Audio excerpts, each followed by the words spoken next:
want to welcome everyone to our new series on the Lowrider ST.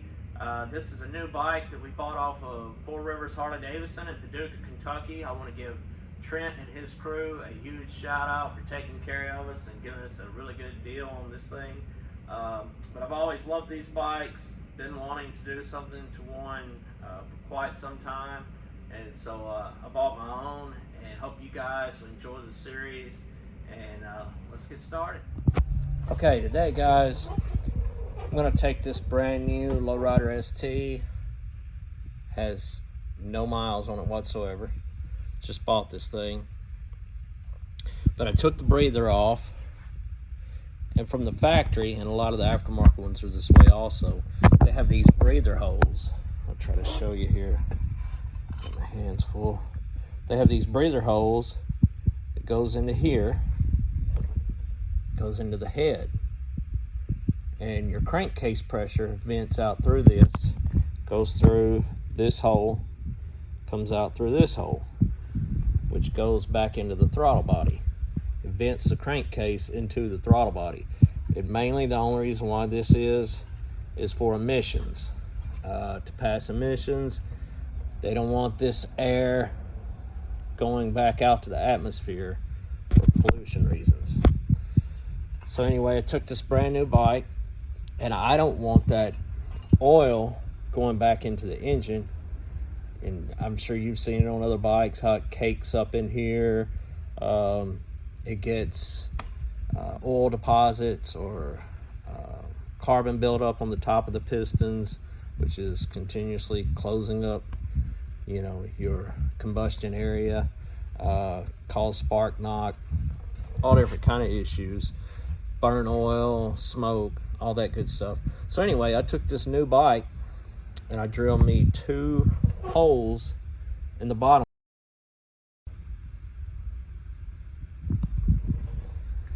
So anyway, I took this new bike and I plugged these holes, the vent holes from the factory. I plugged them inside here. You can use epoxy, like a 2-part epoxy. You could use silicone, anything you want to plug it.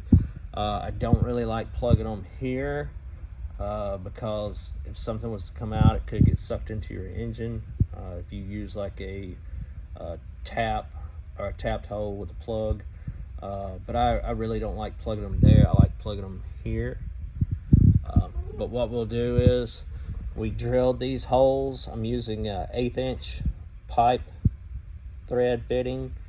It's 1/8 inch, so you use a 21/64 drill to drill that hole. I used a little small drill to start me a pilot hole, but the 21/64 drilled that, and then I took my 1/8 inch pipe tap and I put threads in there, which is kind of hard to see with the camera.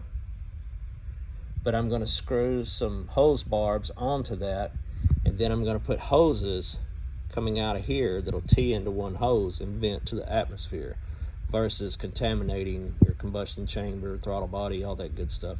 Now I'm going to end up changing all this and going to a bigger throttle body, bigger intake, but right now I just want to ride the bike for a little while, break this thing in, and I just wanted to break it in where it couldn't suck any oil up into the throttle body and contaminate that and get it all dirty. Just break it in right. So anyway, just a quick tech tip on how to vent your stock air cleaner backing plate to the atmosphere, or any aftermarket as far as that goes. Anything that's aluminum or steel that you can drill and tap. It's very simple. It only took me like 30 minutes max to do all this. And I'm going to put this thing back on and show you the finished product. Okay, you can see the installation here of the backing plate. This one pretty much goes straight down. This one's at an angle because there's a little step in here, and I didn't want to take the time to set the meal up and spot face it and everything to get this thing straight up and down, which you'll see once I put the air cleaner on. Anyway, it's facing this way, so you can't even see this one. But I could put a 45 angle on it and bring it down, you know, but like I said, it's not even going to be seen, so I'm not even stressing that. It's not something that's going to be on there a long time anyway. So, all right, you can see here I took this cloth braided hose, slid it up, got me some heat shrink, slipped it up over the fitting so it covers it up nicely, and then cut this one to length, and I'll do this the same way. I'll slide this on, slide this heat shrink up on it, cover all this up, and then I'll put a T in here at the bottom, and then I'll route me a hose down and out. Okay, I've got my second hose. I'm gonna route these together, put this T, and then a hose coming off of this, and vent it to atmosphere. Okay, and here's the finished deal before we put the air cleaner on.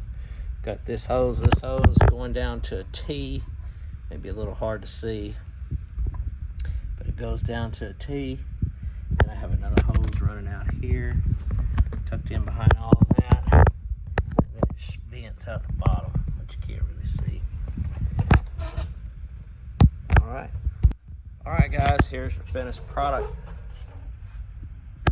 See, that goes down. As I mentioned before, you can't even really see that other hose. You really have to get down here low to see it. But if you wanted that to tuck in a little tighter, all you have to do is get a 45-degree fitting and change that angle. But that'll get that oil out of your intake system, vents to the atmosphere, run a lot cleaner. Keep your intake system clean, free of oil. All right, guys. Appreciate you tuning in. Have a good day.